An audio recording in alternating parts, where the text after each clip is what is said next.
Okay, it sounds like we're ready to go now. Let's call this meeting to order at 7:02. Are we here? Roll call. Carol Holden will not be here tonight. She has an excused absence. Other than that, I believe I am seeing all of the rest of the board members here. Okay, moving on, adoption of agenda. Is there any changes, additions, deletions to the menu? Seeing no comments, let's just approve the agenda by acclamation. Announcements. Who has some announcements? Mike. I do. At your place and at your seat out there, you'll see a sticker tuned to 1610 a.m. for Sudden Valley emergency information.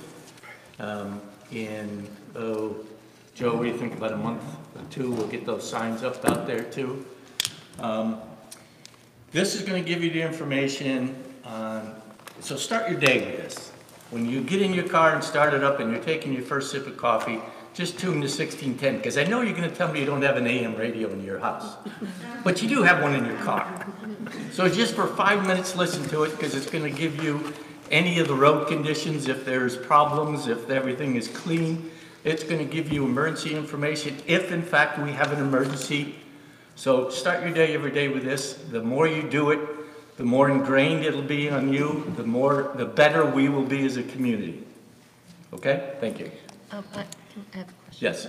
I'm just curious, how often is it updated? It will be updated whenever necessary by ACS.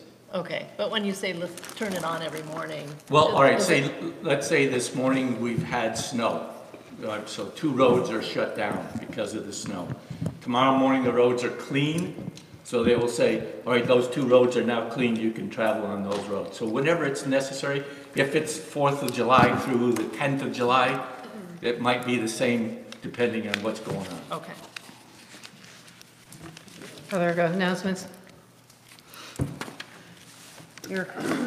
I'd like to put a shout out to all of the maintenance staff that did such a bang-up job on our roads over this incredible snow that we've had. And so thank you all for spending that extra time and effort necessary to help us out. I just heard this, that the disc golf course is now open. Wow. They had a very successful tournament, and so go out and play. Wow. It's how deep is the snow? Brian is going to be jealous. It's about a 3-mile course, so it's a good walk too. Okay. Wonderful. Yeah, superb. Actually, kind of following up on what Eric had to say, but for a shout out to our community as a whole. I can't tell you how many times that online or from talking to other people, I heard that if somebody needed groceries, they were there. If somebody needed a ride, they were there. If somebody needed to get to the doctor, they were there. If they needed to get to work, I had 2 members of the community come and make sure that I got to work. So I think it's one of the reasons that I'm so proud to live here in Sudden Valley, and I just can't say enough about the community members that live here. So shout out to our community. Good. Any other announcements? Okay, now we will go directly to the snow report. Well, I was told when I was interviewing here it doesn't snow. Coming from the East Coast, we're used to snow, so, but you have snow out here. Quick overview of the snow. There was, just so everybody knows, actual material used on the roads from this whole storm. 600 tons of sand. Wow. 35,000 pounds of ice melt and 7,000 gallons of liquid. Great statistics, thanks. That's really amazing. There's 263 hours of overtime just for these last 3 weeks. The guys did a great job. Not having a lot of experience with snow, I'm used to moving mountains of snow coming from out east. They did a very good job. The whole storm, when we're all said and done, $98,000. Yeah. We right now have 72 days of material in-house on hand for if it ever snows again. So we are all, I hope we're done too. So that's where we stood with this storm alone. Yes, Mike? I was wondering if you could blame the general manager that just left on that storm on him? Well, there, you know, when the prior general manager left, he left me 3 envelopes, and the first 2 said blame Mitch, so I don't think I'll blame Mitch. I'll take full blame for this. I'm the East Coast guy. We're good at snow, so, and I hope we don't have any more, so. Okay, any other questions on, that's what it was? Okay. I think that the weather report that I've seen is finally in about 10 days, it looks like it may warm up above freezing overnight. So that would be, you know, a great thing if that were to happen. Okay, property owner comments. Get up here, Chris. Name and address, please. Chris Weitzel, 24 Summit Place. I got the agenda today, and I was really pleased to see that the snow is going to be discussed. And I also am very pleased with, sorry, to Mike, for Mike handing this out, because I get the majority of the information that I received was off of Facebook. And Norm was constantly, repeatedly updating on Facebook. Well, a lot of people don't have Facebook. So this being maybe put in the views. Yes, it will be. Would be a fabulous addition. If I may add, it's also going to come in your Lake Water, or your Lake Whatcom water and sewer bill. Oh, more good news, okay. No, that good idea, because I think that it is getting the information out that's the important thing. It's not having the information, it's the action of using and getting it out amongst the community at large. The other thing, my wife 2 weeks ago, 2 days, was going to go to Mexico and leave at 4:30 in the morning. I think that was when we had the second dump or so. And I was able to get a hold of Norm, left him a message at a quarter after 4 in the morning to find out if there was going to be anything done in our area. He called me back. We had our crews showing up at 4:30 in the morning, leaving their families to protect our lives. And I can't imagine too many people, you know, looking forward to doing something like that. Unfortunately, she didn't get out. She left a couple of days later.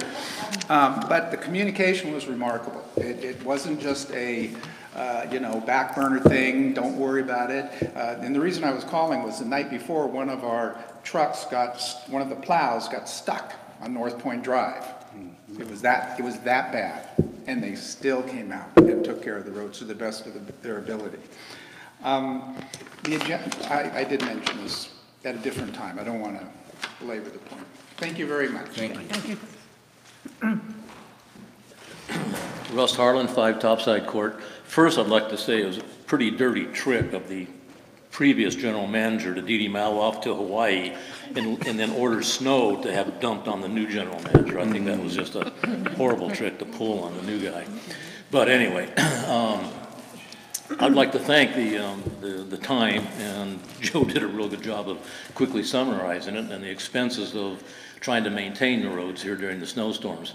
Most of the places I went to, and I pretty much stayed housebound most of the time because I didn't have to go anywhere, and I have a 4-wheel drive truck, so I can get around a little bit better than other people. But they spend most of their time probably in the upland gates where it's worse, colder and more snow, and there's probably some places they couldn't get to because it's not very safe. In the 12, 13 years that I've been here, this is the second storm of this magnitude, and it just kind of stops everything. And people could complain that it wasn't done right or whatever, but look at places like North Bend, if you saw the news, Seattle, Bellingham, everybody else was running out of stuff. We ran out of stuff. I guess they ended up getting more. I think we held our own pretty good given our geographic area and the amount of snow we got and the amount of equipment that we maintain to do this in the infrequent periods that we get it. I mean, we can't invest a big fortune in equipment that sits there for 6, 7, 10 years and then rust out before it has to be used. So I'd like to thank the guys. A couple of places I stopped, and Bruce was out there directing traffic, and they were everywhere, and they were trying to cover everything they could in the best manner that they could. So, and I got a hold of Joe a couple of times, and it was like 10 o'clock at night on a Sunday, and he's out there doing something. So I know he was on duty. So passing on to the guys that, there's a lot of us here that really appreciate what they did, and tried to keep it open for most people. And for the most part, the main roads were maintained, which was the lifeblood in and out of the community. And like my little cul-de-sac, hey, you're kind of on your own, and you kind of start doing your stuff to get out of there until they can free themselves up, and they can come hit one a little bit. But the main roads are the lifeblood of the rest of the community. So thank them for a lot of us out here that appreciate the job they did. Thank you, I will do.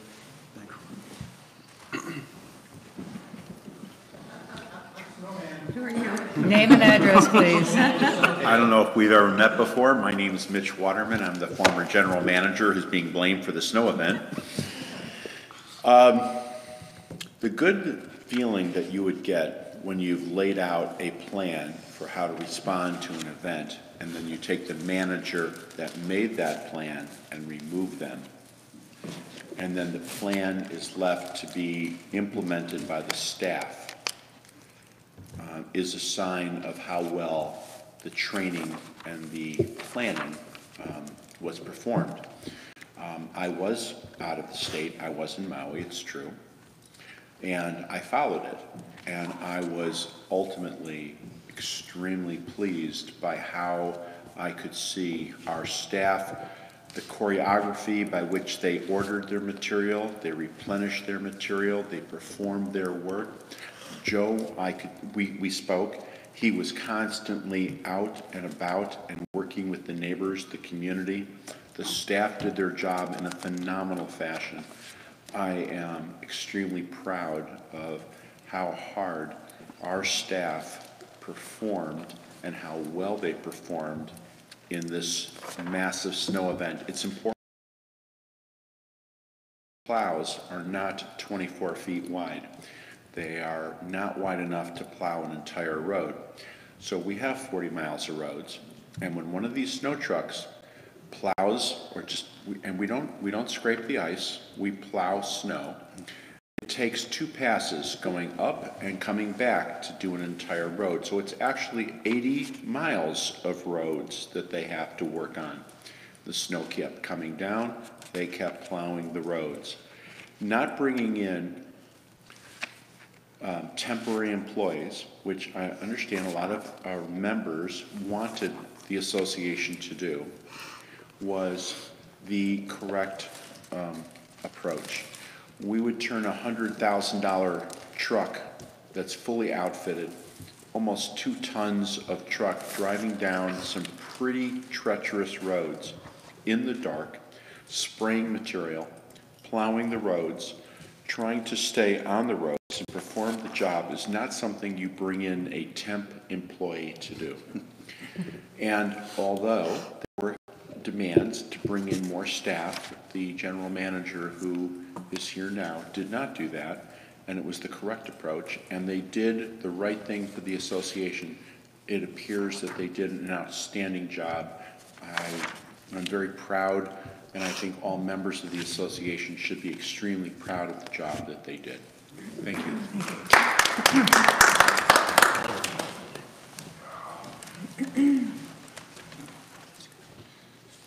Well, I was here a while back. Name and address, please. Oh, Thank you. sorry. Scott Walsh, 51 Marigold Drive. I was here a few months back to compliment Bruce Bishop and the security for helping me get moved in to Sudden Valley. I'm here again tonight to compliment the snow crew.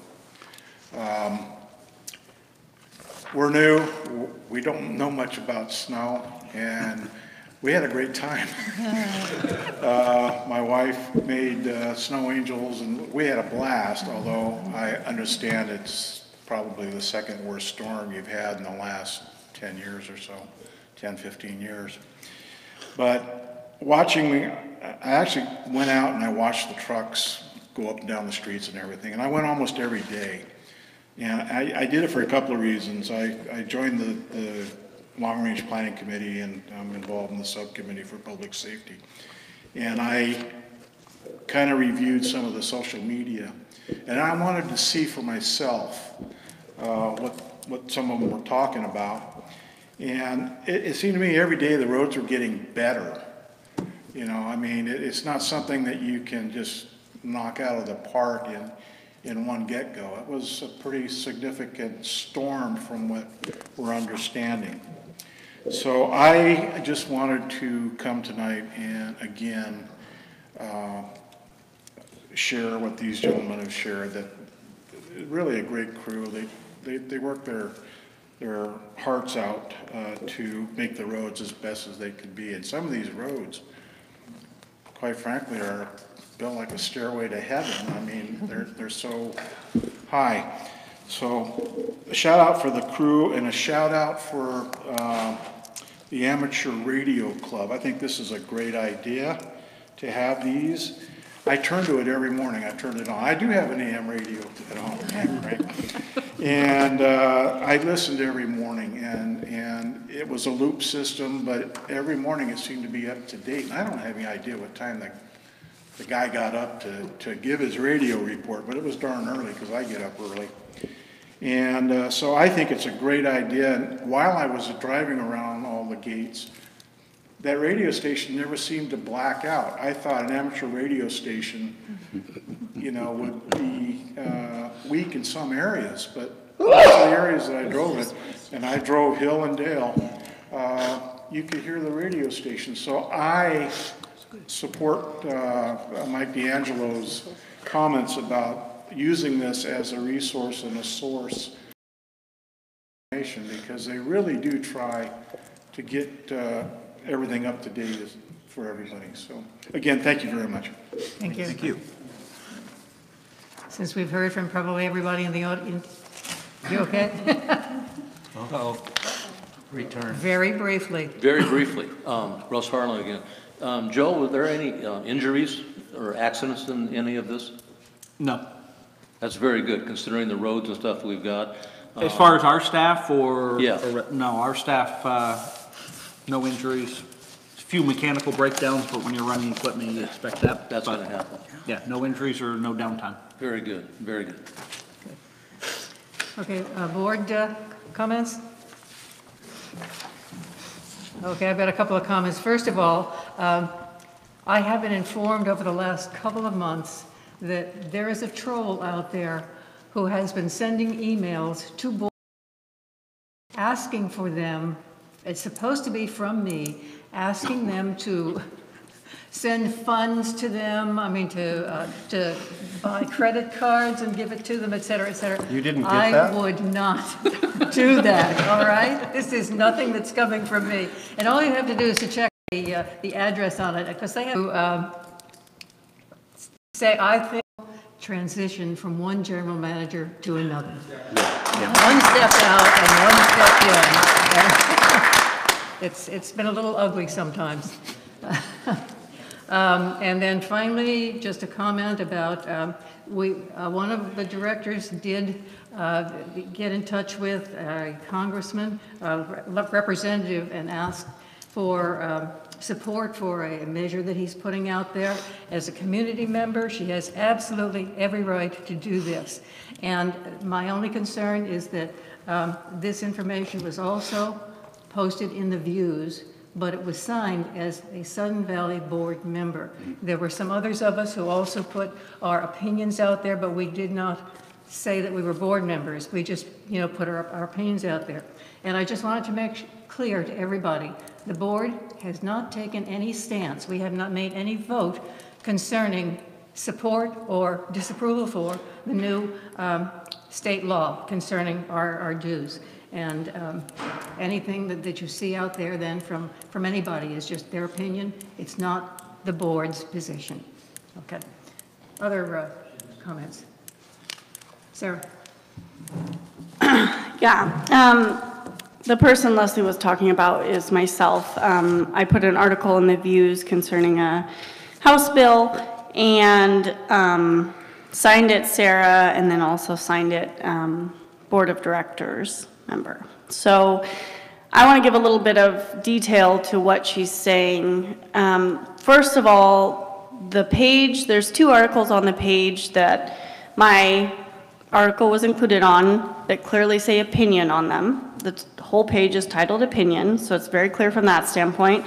Also, the reason I felt it necessary to sign or include Board of Directors members because I wanted people in the community that may not know me, Sarah Holmstrom, as a board member, to know that my position in the community and my knowledge of the community that I have due to being a board member was included in part of my rationale and reasoning for why I felt the way I did concerning the bill. If I hadn't signed it like that, people may not know I was on the board. And I think that's really important, and I wanted people to know that piece of information.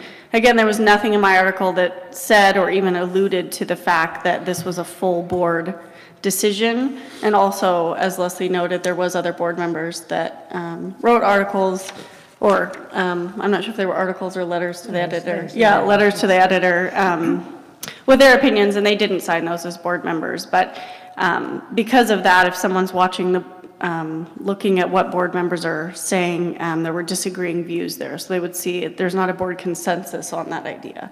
So I just wanted to make sure that I put my side of the story out there and gave a little more detail on how and why I came to the decision to include that in my article. Thanks.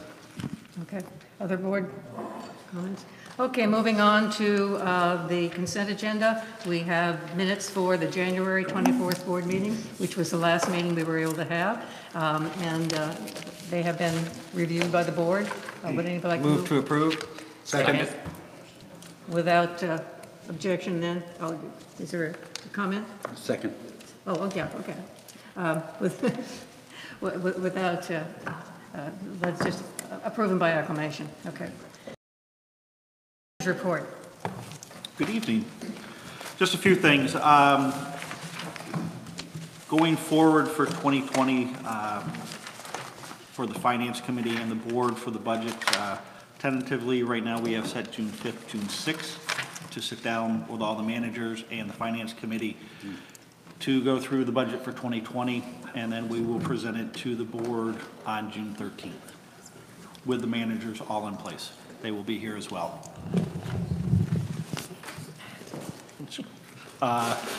Also, Lake Whatcom Water and Sewer District, this beginning in June, just so everybody knows, they will be doing an underground boring from the pump station on Lake Louise up to Center Condos. So it might be a little crazy in there. They'll be installing a gravity feed system instead of pressurized. So as more comes out of that, I will keep the board and the community updated with how the logistics will go with that. The soft armoring should be completed by tonight. I will check with Tyler and Wilson in the morning to see where we stand. The permit did run out, I believe, today, so they should be done. Or if not, they'll have to ask for an extension. Yes? Just a comment. I happened to see it recently, and it looks stunning. It looks really good. Now, I didn't walk on it because it's a construction area, but from the distance that I was able to view it, it's just looking great. Yeah, the outside on the lakeside was looked very, very good. They were working on the inside edge now, so I don't know. They had to barge in the stone, so I don't know where they were with that, but they did tell me they should be done by nightfall tonight, so I will check in the morning.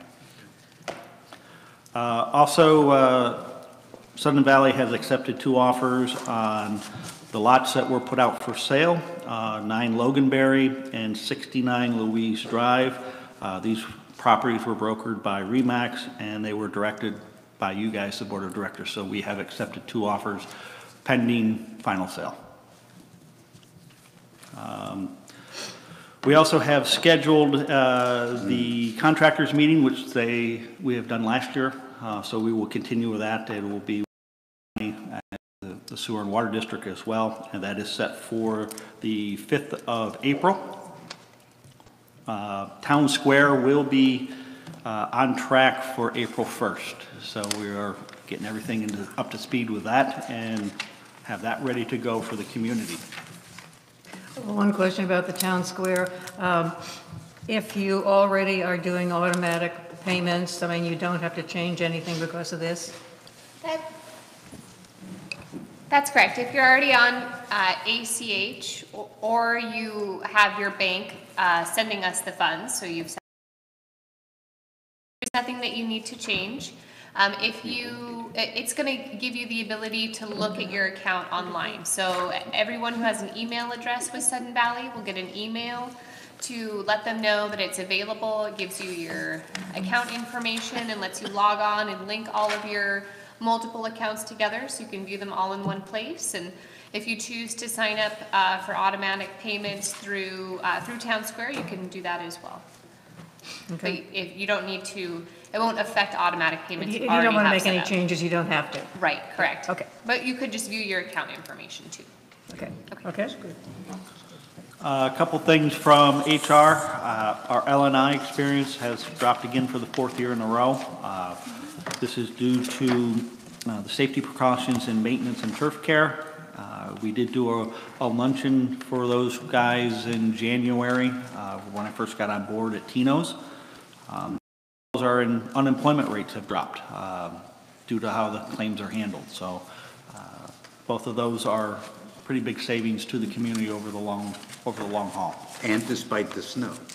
And despite the snow, yes. 263 hours overtime and no injuries. That's very remarkable for their staff. So, Parks and Recreation, as you can see, Maddie has given us quite a few pictures before and after. It's amazing what a little paint and a little care does to a building. So, as you can see, if you guys get a chance, go look at it. Yes? I did have a chance. I was actually, on Monday evening, was down while if you look at page 11, while that was being painted in the hallway, and it's just wonderful looking. It's such a change. Yeah. It just really looks We're good. down there for the Finance Committee meeting, and the green on the wall, I love that color. Yeah. It's, So open. regardless of the color, the upgrade is great. Yes. Great. Okay. For golf, right now, they are 12% better than last year, coming out of through February. That will probably end due to the snow. But up to that point, we were doing 12% better, which is a good thing. Also with golf, I had mentioned it in the first board meeting, we will have some events out here. Yes? Nope. Finish your sentence. Okay. We'll have a couple events out here. We will have, as I mentioned before, the Washington State Women's Amateur. We will have the U.S. Open Senior Qualifier. And then we will also have Western PGA. They will have a winter series stop here like we have with Audi Bellingham. So they will be here for one day sometime this upcoming winter. Cool. The only question I had was on page 13. And it's just, what happened to 2018 annual golf revenues? There's like, either the color bars didn't get printed or there's something else going on. And I was really curious why it looked so different. I will get back to you on that one. Okay. That is a good. I good can't catch. imagine Yeah. that. I mean, there, if we were, there had to be revenue there. There had to be something there. So there that, had to be something there. I will get back that. Thanks a lot. Turf care, most of those guys have been helping us out with the snow removal, running crews back and forth. There's, as you can see, a lot of it is repairs and maintenance for some of the equipment. That's kind of what their operators do for us. With the,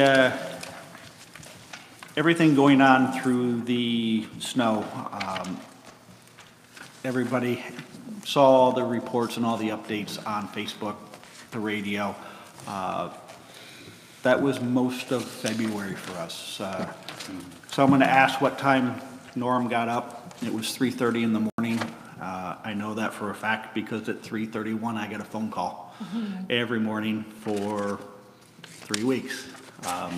So that's a lot of sleepless nights and a lot of hours just wondering, how we're going to get through the storm.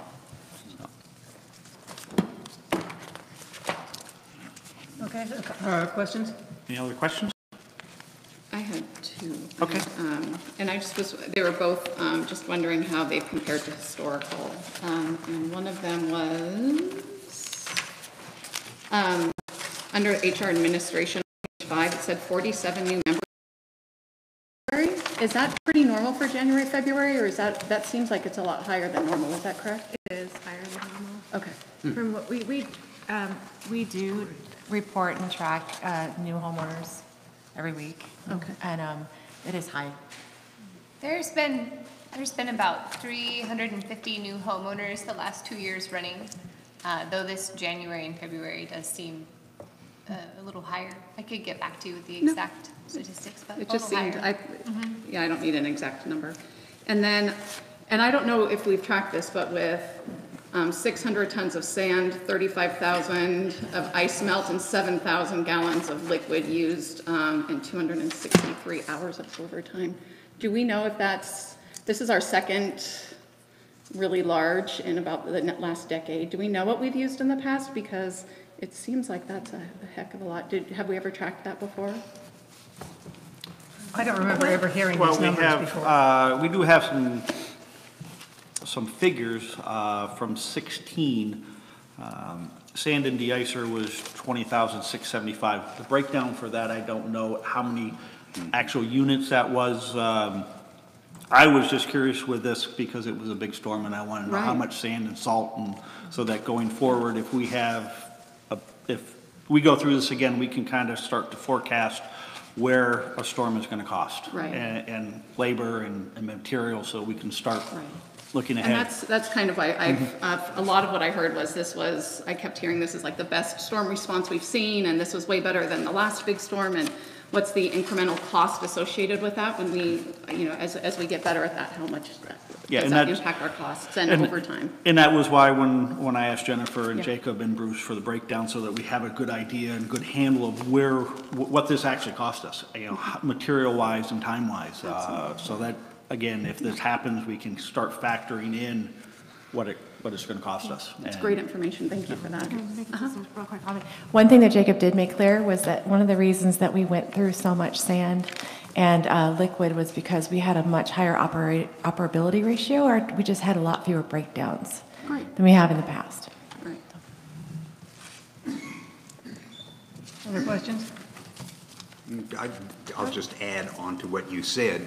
We've got newer equipment now than we've had, certainly than we had in the last two big storms. So much better uptime.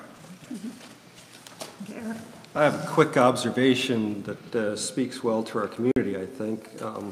A year ago, we had 35 members on payment plans, and this January, we have 23, which is a decrease of about a third. So I think that the economy of Sun Valley members is strong. Okay. Okay. Shall we move on to the treasurer's report and voting as necessary? The first thing we have are the minutes, which are posted online. Those are posted online and submitted. Okay. Capital requests, who's handling? I'll take that one. Okay. Through the surf, just outside the men's locker room. When that went through, we are requesting an additional $2,000 due to the fact this was approved the other night at the Finance Committee. It was one of those things you just could not put a ceiling in the building. Okay. Is anybody going to make a motion on, for this? So moved, Second. Okay. as written. Okay, so we have a motion on the floor to request an additional $2,000 to close out the project from Surf Capital Fund to build a new office meeting room in the clubhouse. Is there discussion? Sarah? I guess, I remember when we did this and there were, I think 3 different companies that bid on it. I guess my question would be, it seems like this is a pretty normal part of a new build, and did the contractors not, or the bidders not walk through it? I mean, I'm surprised they didn't catch this. I guess, how did that happen? I have to agree with you.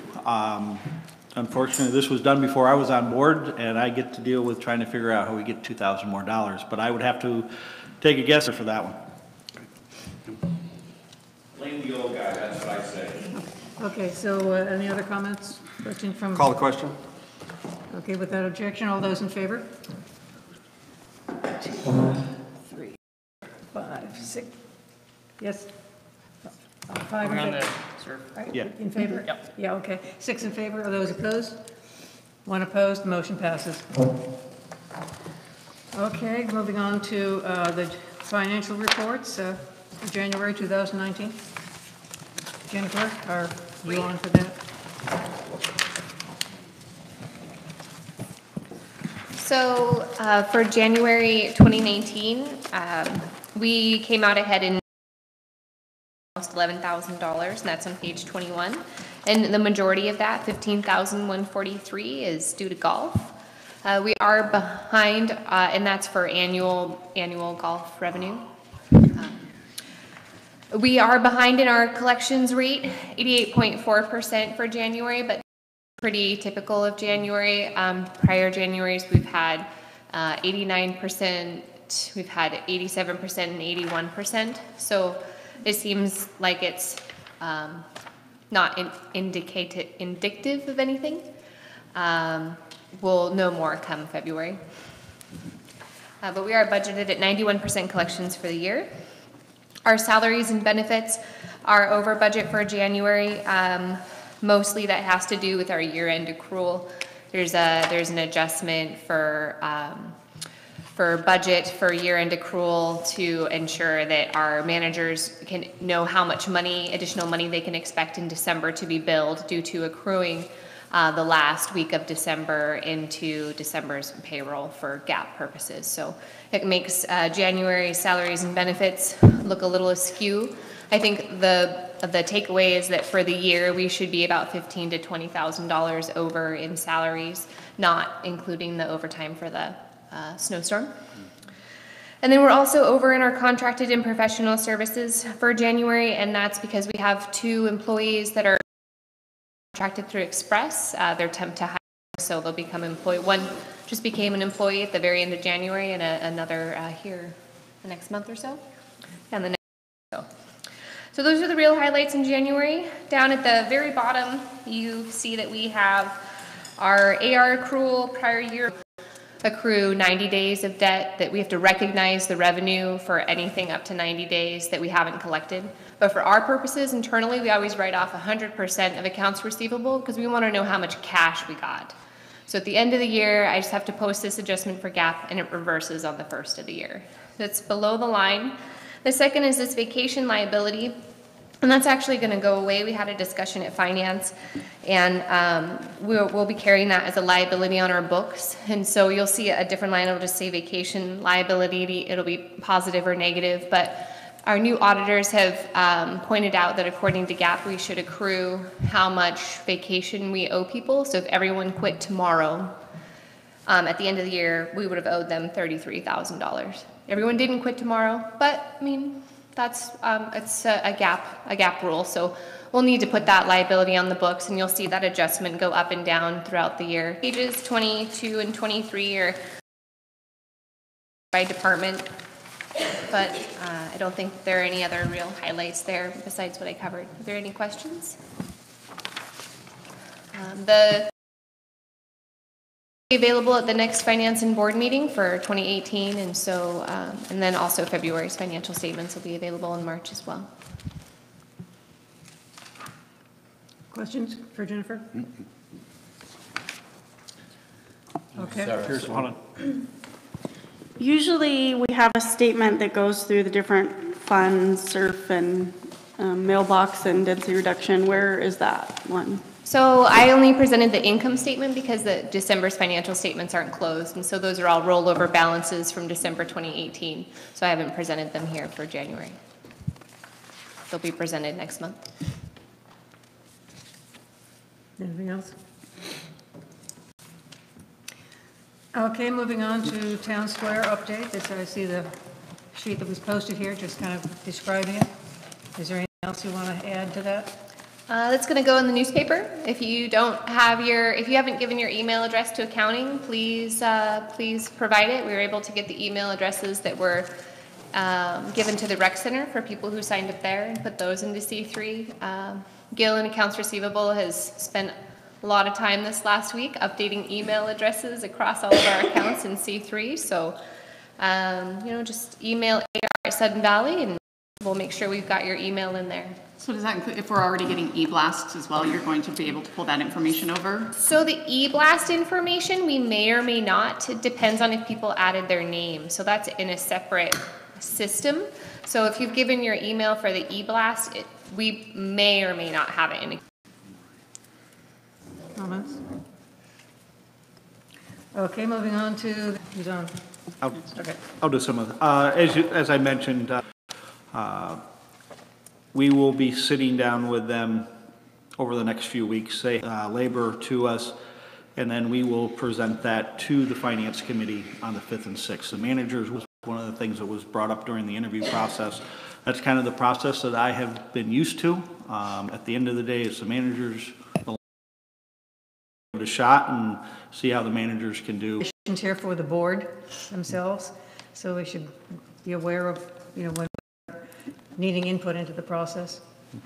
You will be updated. We'll keep you in the loop. You'll let us know. I'll let you know. Okay. A good 24 minutes. Yeah, you'll have it probably a couple days ahead. The town hall is also somewhat new, that's now on here to discuss as well. Is that correct? Town hall. The first town hall budget and ballot measure presentation and second town hall? In August. Oh, no, we do them every year. We've had You do? Yep. But not regularly. Every election, we have a couple of town hall meetings to discuss budget measures and answer questions. In August? This is a preliminary calendar that Jennifer has put together. It depends because, as you know, we started accepting candidate applications at the first business day after the July 4th holiday. And so usually by then, especially if the budget has been voted on and approved by the board, we're ready to go with any measures, and then we start the town hall meetings to discuss and answer questions. Okay. Yeah. Thanks. But they won't necessarily be on these dates. Okay. Thank you. No, the dates aren't on there. It just shows up in August. August, yeah. In the middle of August dates. So that's why I was wondering if that was going to be in August.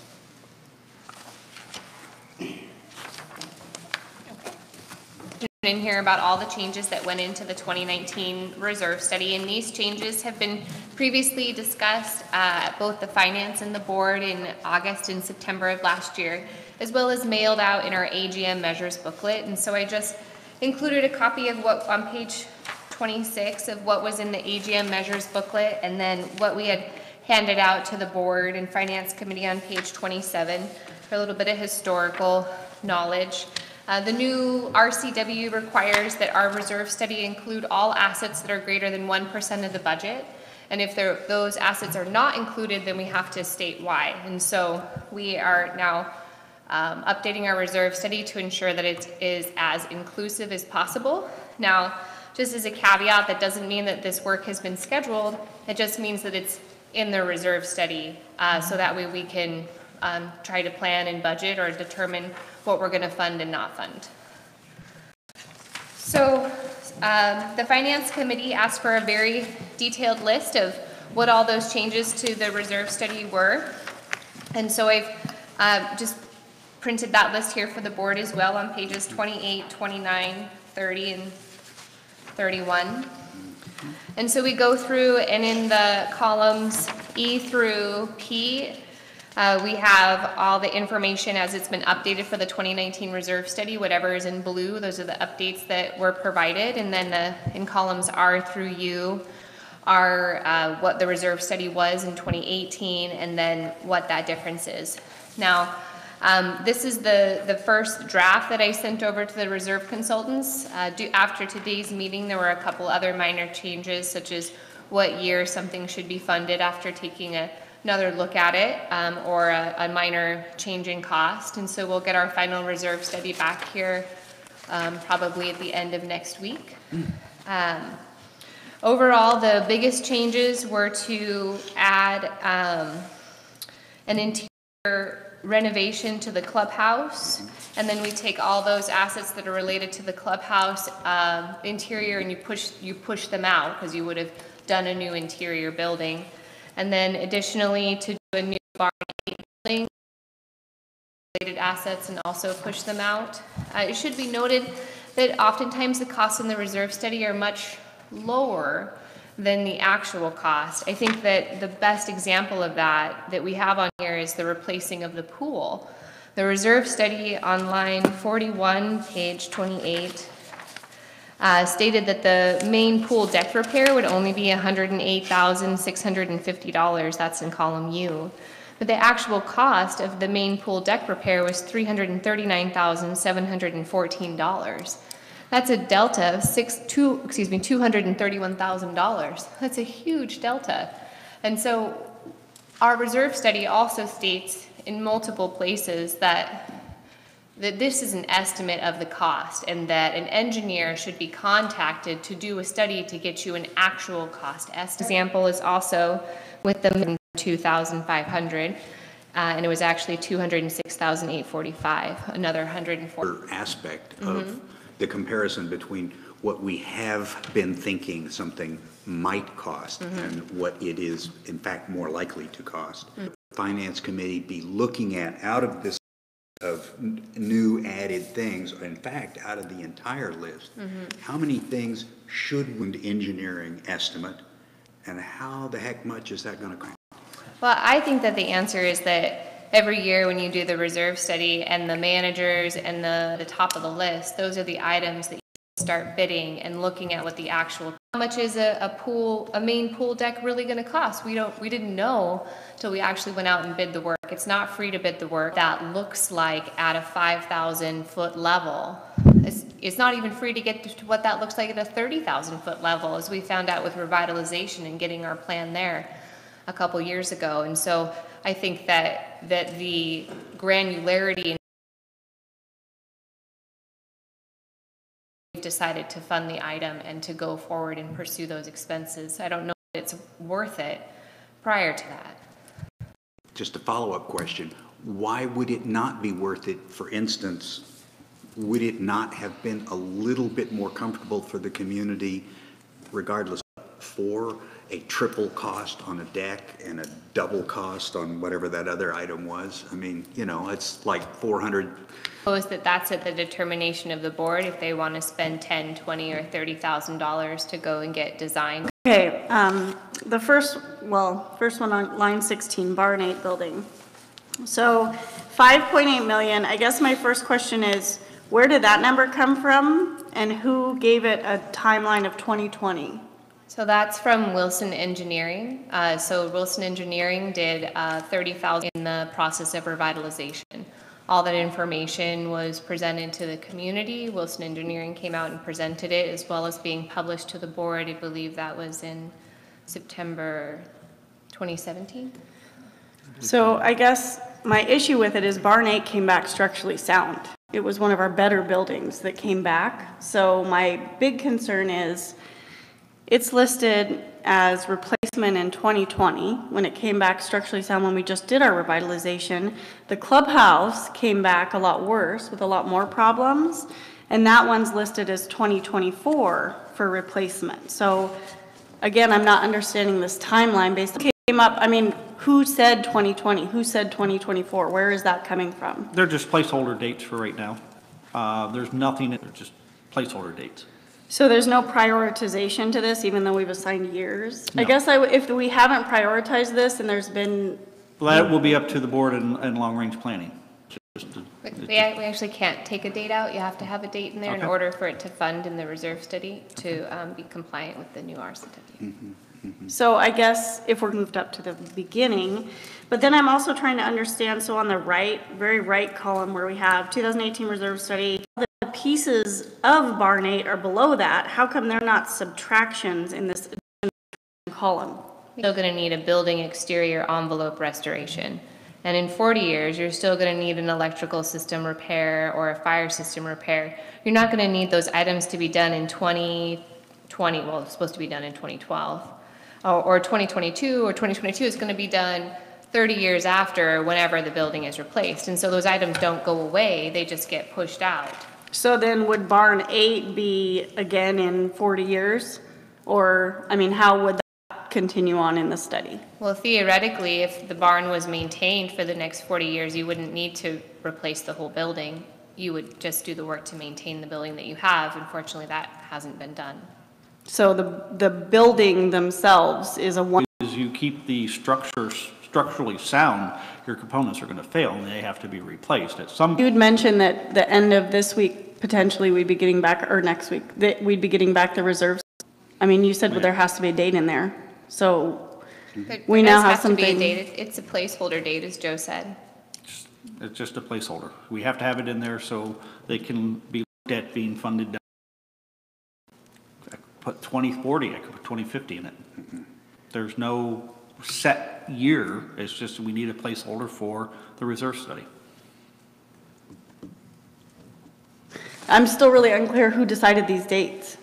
What was our methodology for coming up with the clubhouse should be white in a reserve study? We shouldn't just say. It's not black and white. These are just placeholders.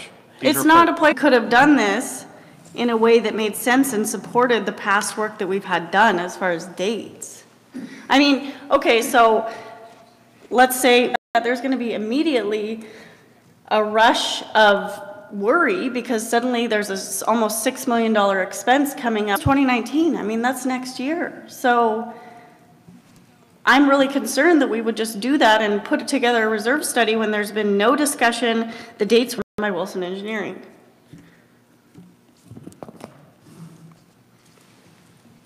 Can I say something about reserve studies, please? Yes. The dates that are listed in reserve studies for certain components, or the roof on my house, 20-year roof. You put the roof on the house, it's a 20-year roof. I put it in my personal reserve study that says I'm going to replace the roof. It means that, hey, this is a fuzzy number that they've put on the roof that I could expect that I should get 20 years out of it. And when I get closer to that 20 years, I'm going to start talking with the family to see, hey, do we have leaks? Do we need to actually spend the money to replace the roof? And hopefully it can last another 20 years before I have to actually replace the roof. But there has to be that number in my personal study that says, hey, I might keep an eye on this. And so these dates are things that we look at every year. In fact, you've worked with the SURF study where you push things out for more years based on priorities. And so that's what these dates. Well, I think the difference is, sure, when you get a roof on in 20 years, we'll see where we're at. 2020 is next year. This is something that was just added in that isn't, we'll see where we are. We basically know where we're going to be in 1 year. I mean, that's my concern. The other concern is this all ties back into our new dues structure, that the budget is based on our needs, which is based on what's in the SURF and what's in the reserve study. People are basically bound to paying whatever we include in it. So if we say in 2020 we need $6 million for this, the community doesn't have a lot of say against it. So putting something like this when this new change just came into effect. Larry? Let me ask, is it possible to request that change this date to 2024 or 2025? Let's just say 2024 to equate to, or maybe a year later. Can we just do that? I mean, yes, we could do that. The date is here to facilitate a discussion, and not just a discussion tonight, but the planning that's going to happen over the next several months as falling apart. Part of the roof started leaking after the snowstorm. I don't recall seeing a report that this building was structurally sound personally.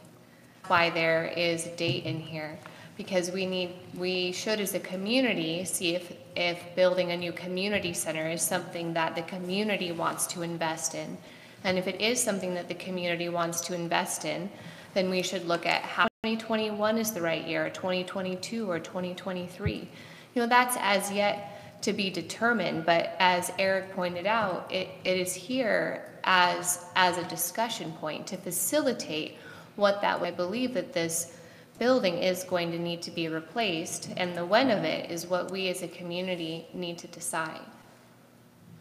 Thank you. I think that really answers the question, that it doesn't need to be. It probably could be, but it doesn't need to be, because what I'm hearing as an answer, if I may, is that we need to begin the discussion now and not postpone the discussion for another several years. Correct.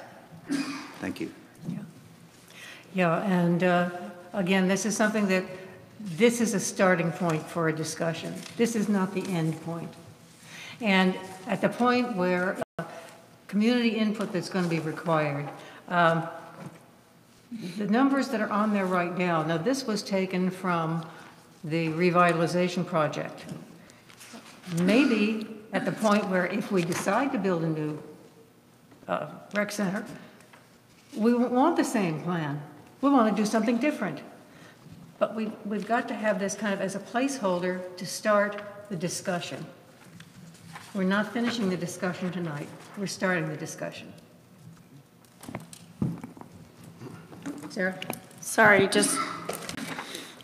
I think I agree with the idea of exactly what you guys are saying, and I think that makes sense of, hey, we need to bring this to the forefront. This is something really important, but how you communicate that is critical. So I just want to read exactly what this says. It says, Barn 8, in 2020, we are planning to tear down. That doesn't say we're thinking about it. I apologize. Those were my internal notes to the reserve consultant, and I should have modified them before printing them to the finance committee and the board. And so all I was telling the reserve, we as a community are considering building a new recreation center. We think that, I apologize. Thank you for that clarification. Yes. And you're right, communication is going to be a big piece of this. Okay? With no further questions. Moving on to recycling costs.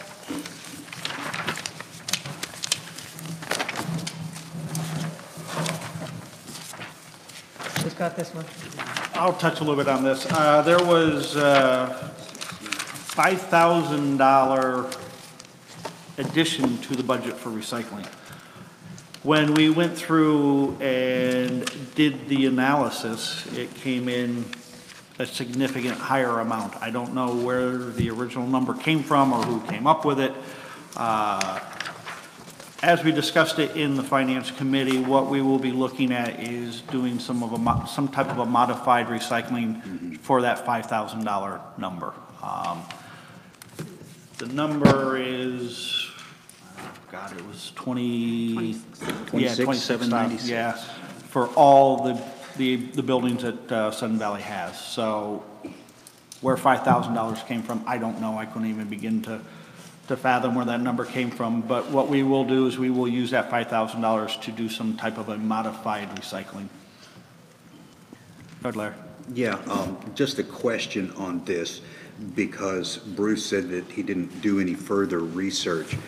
From public information, what I've heard about the Chinese exclusion, it's not clear to me that everything that is quote-unquote recycled by SSC is impacted by that exclusion.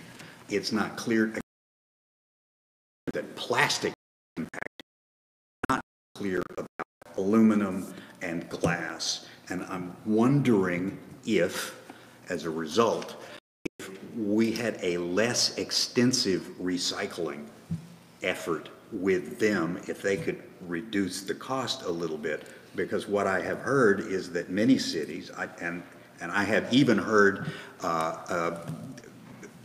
from the grapevine, so to speak, that SSC is not actually recycling a lot of stuff. And in a lot of communities, they're burning it or burying it. And I don't want to be paying extra for burning and burying.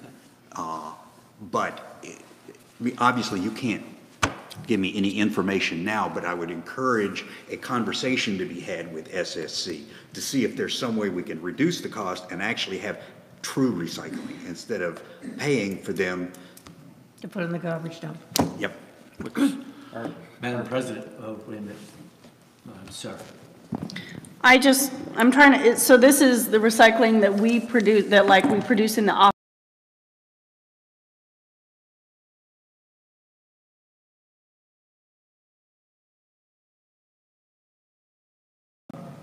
Mailboxes and maintenance yard. For Sudden Valley, for all of our offices and our buildings. Eric? This, we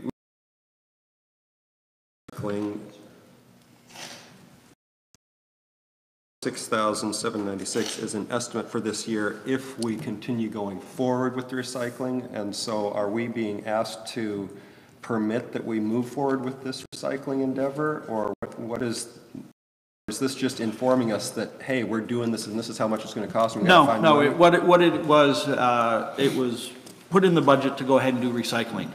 There was not a put into the budget. That we were getting, again, that number I think was just an arbitrary number, and it is what it is. So we're not going to spend $26,000. We will work with the $5,000. We might do limited. Can I indulge the president, subject matter expert, if there's any input? Someone who does. You know trash? Right. Anything? Is this called trash talk? I've been in it is. Okay. And I said it in the finance meeting. I think even $26,000 is going to be really conservative by the end of the year. I think cities across the state, across the country are increasing their recycling rates because it's simply impossible to reach the 0.5% contamination rate that China has gone to. It's just not possible. And I would have the concern, I don't know about SSC specifically. I think they probably across the country, because we don't commingle, we do source separate, but there's still so much contamination. Most of us are wishful recyclers, and we throw recycling in that we hope is recycling, but it really isn't, and it contaminates our entire recycling stream.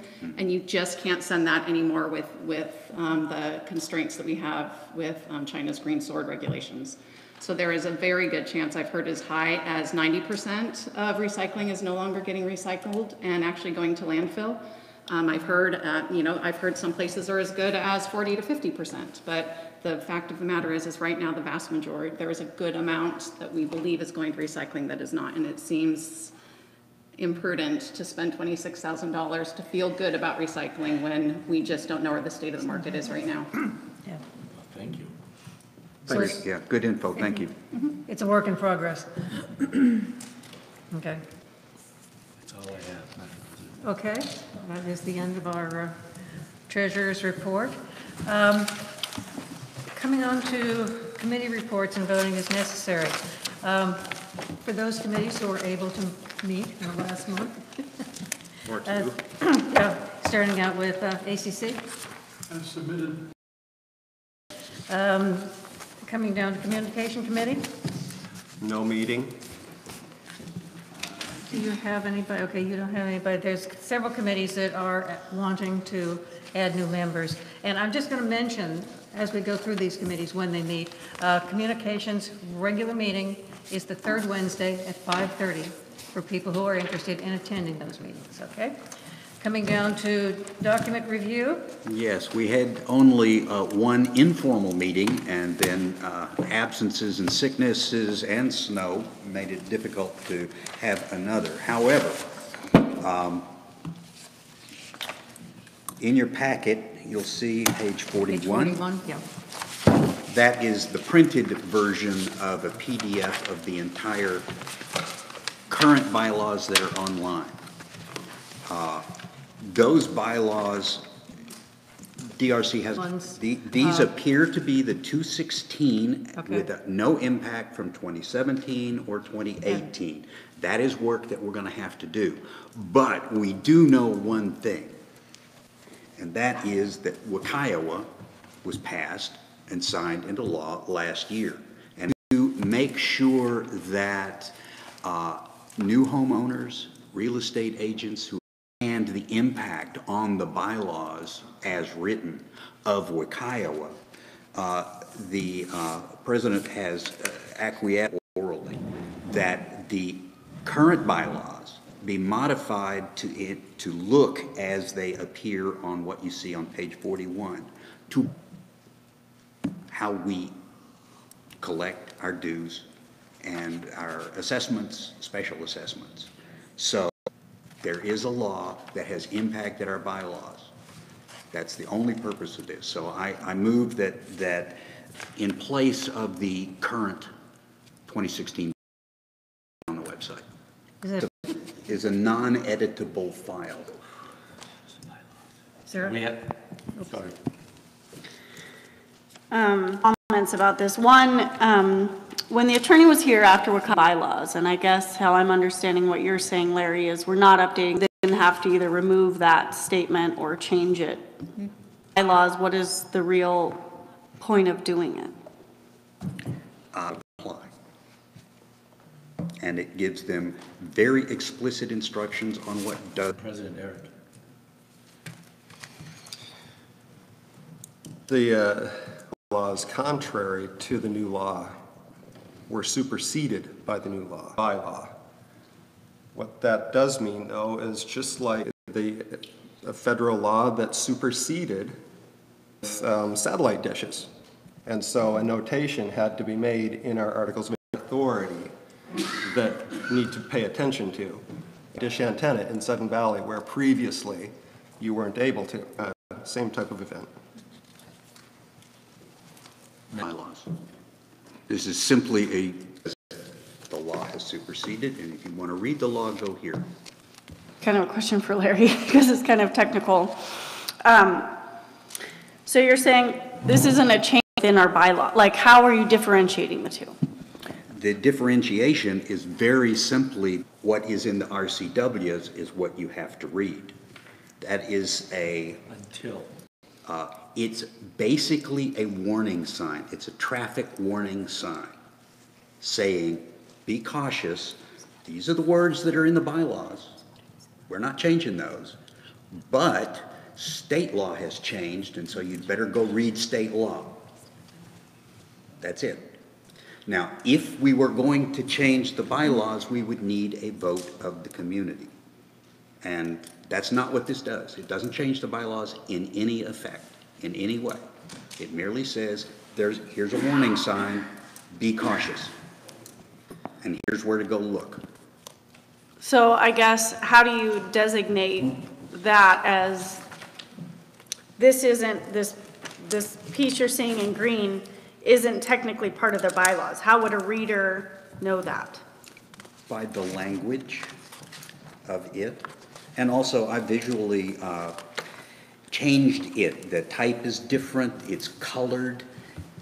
It's clearly not like the rest of the bylaws. So you would propose that it's literally the colors and everything go in just like this? That's why I said a PDF be placed on the website. It will look exactly like this.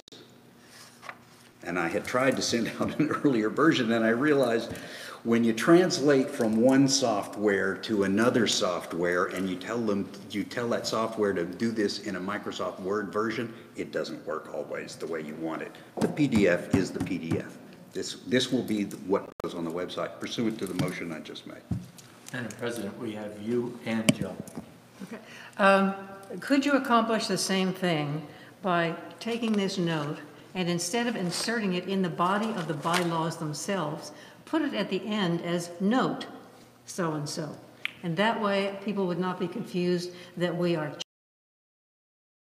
not doing it, but it's simply giving them the information.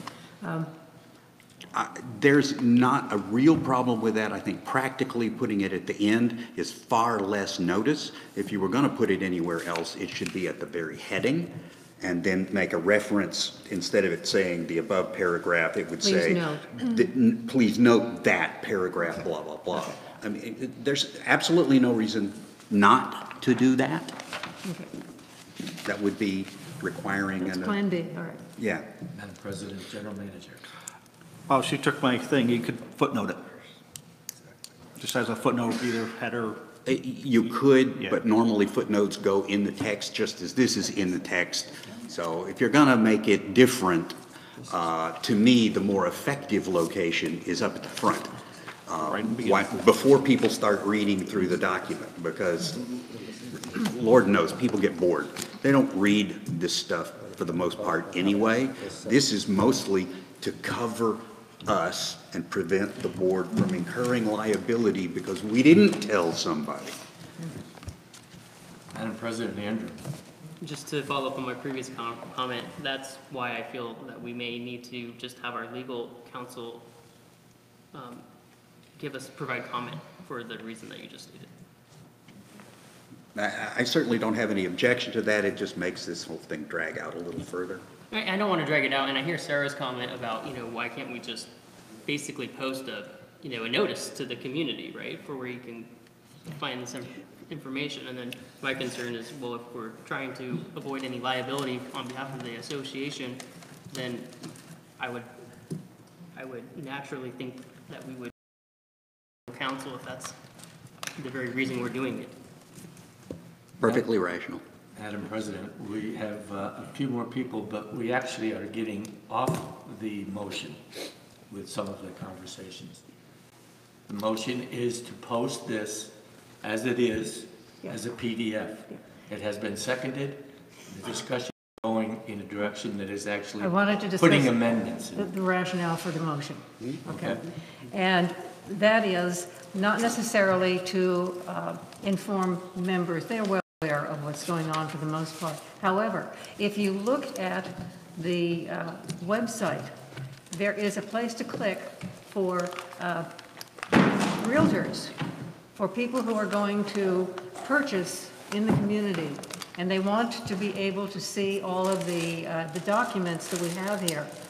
And by putting this into that section, it gives them the information they need. I mean, you would not be misleading people who are looking at the bylaws and expecting these to be the rules when actually there has been a state law that requires sections to be obsolete.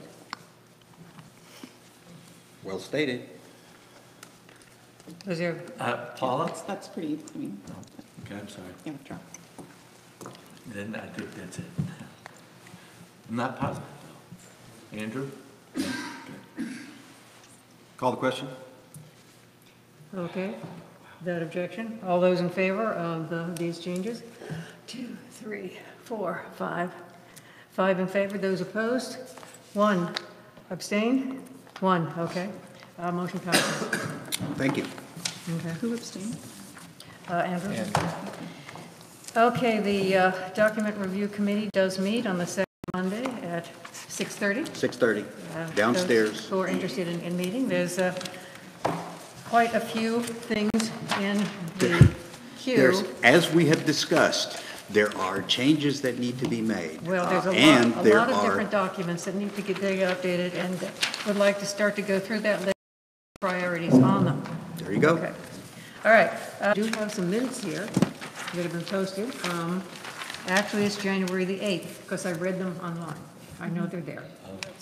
So you were busy at work on the snow in February.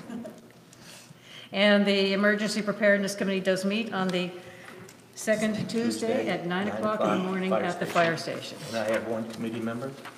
And you have one committee member to approve. Please make the motion. I'll make a motion that Tom Fields be added to the Emergency Preparedness Committee. Is there a second? Second. Without objection, I will pass that by acclamation. Okay, coming to, let's see, I'm on Finance Committee again. Okay, Finance Committee does meet The third Wednesday at 6:30 in the multipurpose room. If you're interested in our finances, please come visit. We're looking for approval of one new finance committee member. Is there a motion? Yep, we have a motion to approve Mitch Waterman to the Finance Committee. He's been vetted and Second. approved. Okay, we have a motion and a second. Without objection, we will approve that one unanimously also. Long-range planning. Okay, so long-range planning has had the problems as everyone else has as to being able to meet. We had a meeting scheduled for February that we missed. If you look online, you will see the minutes from January, and because of different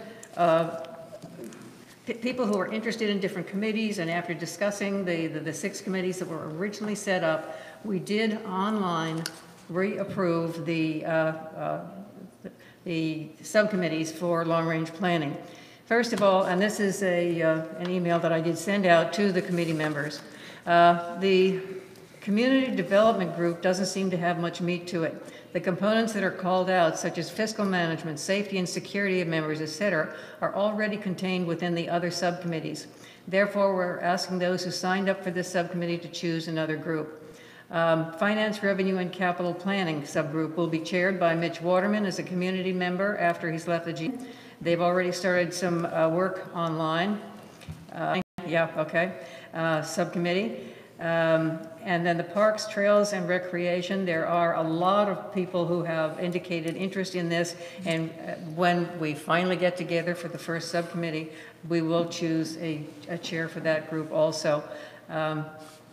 Parks, Trails, and Recreation, the long-term portion of it should also be talking to the current Parks, Trails, and Recreation, which will be the chair for that. We will be approving in a minute, Carol Trower. Emergency Planning and Security, if you could coordinate with Mike, who is the current committee chair. Infrastructure, there's not really, finance, Madam revenue. President, may I just make a quick announcement? That committee meets this is the first Friday of the month at 10 o'clock in the morning. Are you talking about the subcommittee? The subcommittee, the Emergency Preparedness Subcommittee of the Long Range Planning. It's the first Friday of the month in the firehouse at 10 a.m. Okay. We'll be meeting tomorrow.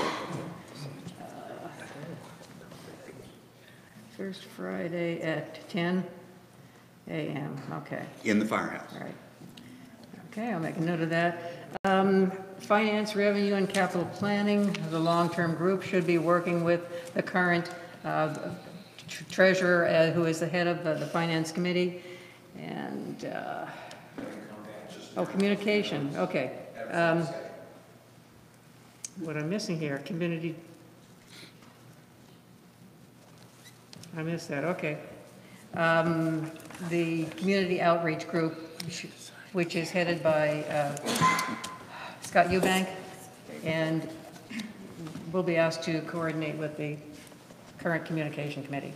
So that's where we are at this point. The regular long-range committee meeting is the second Tuesday at 6:30 downstairs.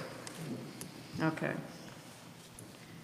Nominations and elections.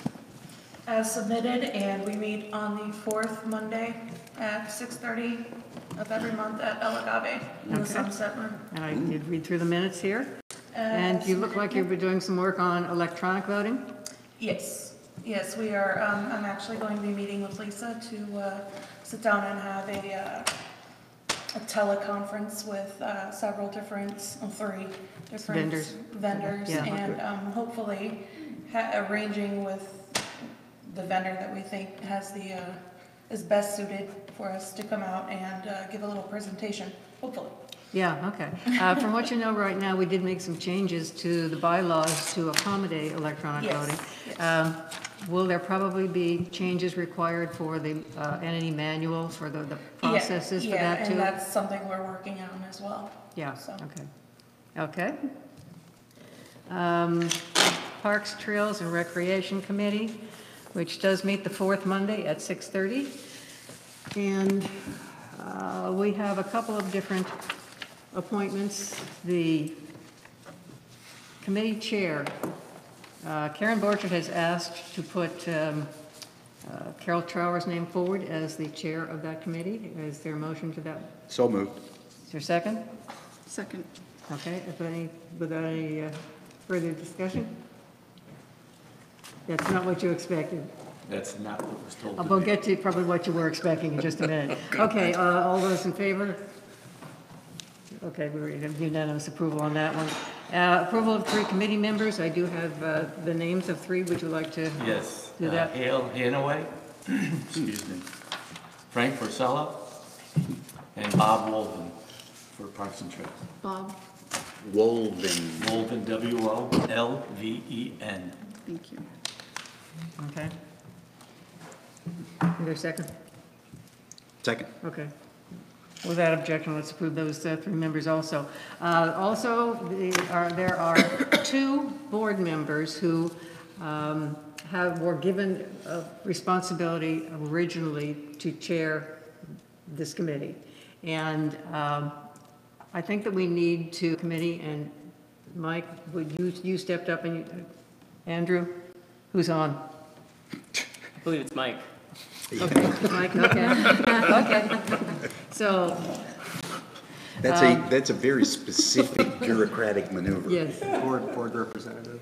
Yeah, so our board representative on Parks and Trails Committee will be Mike moving forward, okay? Okay. So that brings us down to continuing business and voting, and we have no continuing business. And new business and voting, and I see no new business. Is there anything else for the good of the order that we need to bring forward at this time? Hearing nothing, we will move to property owner comments.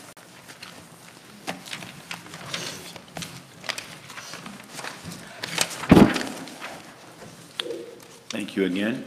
Waterman, 15 Grandview. In 2017, the association obtained some estimates to do revitalization, and one of the facilities to be revitalized was identified as this facility, Barn 8, the rec facility. They said it was 5 years. They never said it was structurally sound forever. They said 5 years. And so if you look at 2017 as being said, look, this building's got a 5-year lifespan, you would expect that at least 2 years, if not 3 years, before that 5-year window was up, you would be doing planning to put together a plan to have a facility in place before the building collapses on people. That is what the plan was, ma'am. So it was never, the building is structurally sound forever. It was in 2017, the building's got a good solid 5 years. Please put plans in place to replace it by that time frame. Thank you. Other comments? Take it easy. Yeah, can we take the mic to her? If she would like to be recorded, I think we need the microphone. Okay. Yeah. A handheld. Mary McIntosh, 3 Whistling Swan Place. Actually, my question has to do with how the community will give input on Barn 8. What exactly is going to happen with that? That's really important that the community has an opportunity to make their wants known, because we might not all have the same vision for what this neighborhood should look like in the future. Okay, I understand your concern. I'll answer questions during the board comment time then. Thank you. Other community comments? Stephanie Jones, Stephanie Scott, 15 Cascade Lane. So I had a couple Could you questions. give us your name and address, please? I just did. Oh, you did, okay. Sorry, I'm writing. That's okay. Jennifer, you made a comment that it's not free to have the work bid. So to have contractors come out and do the bids for the work, it isn't free, or was that a mistake? Okay, let's give answers during the board and staff comment time. Oh, okay. Okay? So I also have other questions. The dates that have nothing to do with the plans, the barn versus the clubhouse. So I was uncomfortable with the explanation of the reserve study, that we're just putting dates in there, because I do feel like it does look like, okay, we're making this a priority over the clubhouse that is in worse condition, according to the reserve study that I understand was deemed structurally, this building was deemed to reflect a reality for our community. Just seems like we were getting a lot of pushback on changing those dates. When, I mean, it just seemed odd to me. So I assume we'll be answering Okay. that later too? Yes. All right, thank you. Any other community comments? Okay. Coming into first community input, we're in the process right now of doing our long-range plan, and I think that a lot of this input is going to be brought in from the community at this point into the different committees, just to see what is the community feeling about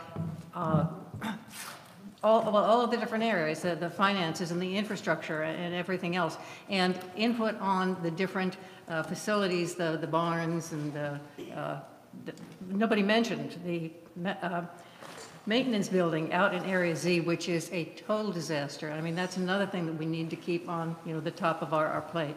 So this whole year is one that's going to be in flux until next year, when we do get a lot of input from different community members, and that's why I'm asking at this point, when these subcommittees do get up and start to move, I want them to go out and publicize any meetings that they have over the next year as input to the reports that they're going to be bringing to the board for our approval. As far as dates are concerned, that again is influenced by having to, getting input from the community is one thing. And the second thing is hard dates are difficult. As Mitch just stated, maybe you've got a 5-year window on this building. But do you? Do you have 5 years, or do you have 3, or do you have 7? We don't know that. We don't want to wait until it falls down. Then there's no planning then. You deal with what you've got. So over the next year or so, we will look at it. What does the community want? Do we want the same kind of a building that was proposed for revitalization? Maybe, maybe not. It's a work in progress. This is the point where we're asking questions. We're not making decisions. But we have to get this question into the reserve study so that it doesn't fall off the end. We know we're going to do it sometime. What's it going to look like? Who knows? It's a work in progress. That's all I can answer. Was there another question that we wanted to? So it's about having work bid, and what I meant is that it's not free to have an engineer come and give you a design scope of what it's going to cost to do large building projects. If you need 3 bids for a mower, there's no cost for that. But if you need a design scope and bid for what it's going to cost to do a large construction project, that comes with an engineering cost. Yeah. And another issue with that is, if I were to say, okay, how much is it going to cost to put a new roof on this building? So I contact a roof contractor, and I say, give me a bid. Is it you plan to do it? No, I just want to know how much it's going to cost. Why should I spend my time giving you a bid when you're not planning to do this? And this is where it runs into a little bit of difficulty. You can get a feel for what it's going to be, but until you actually go out and get the bid, you don't know what the number is going to be. Okay? Okay, any other board comments? Larry, I saw your hand. Yeah. Would you remind us, Jennifer, how much we paid Wilson to get the bids that we, or to get the engineering estimates that they gave us in 2017?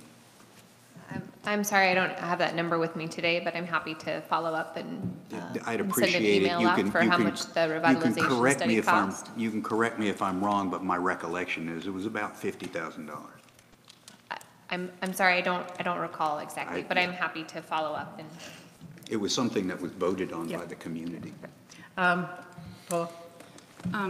So on the dates part of it, I had that same question, and so when I looked at it was, what is that 2020? And when I looked at it, at what the dates were, and just to give a little bit of background on it, I think we had some discussions about it last year. The Finance Committee specifically asked administration last year for direction. As the Finance Committee and the SURF Committee is asked to look at these things, are we going to push forward and continue to change out all of the components, or what is the direction from the people on the SURF Committee that look at these every year to fund component replacement over and over when there's so much to do in there?